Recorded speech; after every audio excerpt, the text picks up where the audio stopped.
The courtyard fell silent the moment the colonel's hand rose. It wasn't the kind of silence born from respect, but from dread.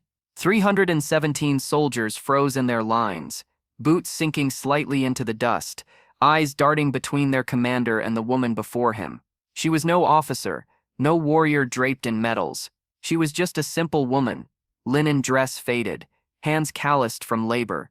Yet when the colonel's palm arched through the air, intending to strike her across the face, the air itself seemed to stop, and in that instant, something inside her snapped, something older and stronger than fear.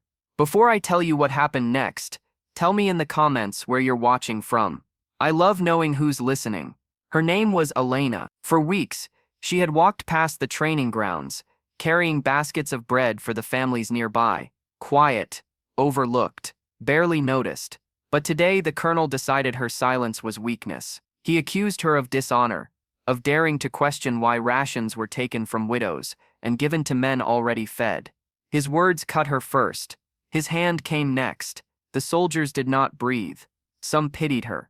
Others were grateful. It wasn't them. Elena's heart hammered so loud, she thought it might burst from her chest. She remembered her father's words. Respect cannot be demanded by fists, only earned by truth. That memory, faint but sharp, guided her hand, and then, in one fluid motion, she caught the colonel's wrist. His arrogance had not prepared him for resistance. His eyes widened, but before he could wrench free, Elena twisted sharply. The sound of bone giving way echoed across the yard, like a snapped branch in winter. The colonel's face contorted in pain.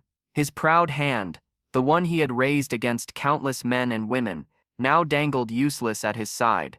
A gasp surged through the rows of soldiers, an almost living wave. Some dropped their gaze, ashamed. Others stared, awestruck, at the woman who had done what no uniform dared. The moment lingered, heavy with unspoken judgment. Was she right? Was it rebellion, or was it justice long overdue? Elena trembled, but not with regret. She had acted not from hatred, but from a place deeper, where dignity still lived even in the shadow of boots. No hand, she whispered, her voice shaking yet clear, should ever be raised against the defenseless. The colonel staggered back, his power broken not just in body, but in spirit. In the stillness that followed, the soldiers began to shift. Their discipline cracked, not into chaos, but into a unity he had never commanded. First a murmur, then a low chant, swelling until it filled the courtyard. No more. 317 voices. They did not cheer, not yet.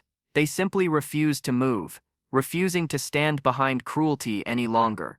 Elena felt her knees weaken. She thought she'd be punished, perhaps dragged away, but instead a young soldier stepped forward. He was barely more than a boy, yet his chin lifted with something new, courage borrowed from her.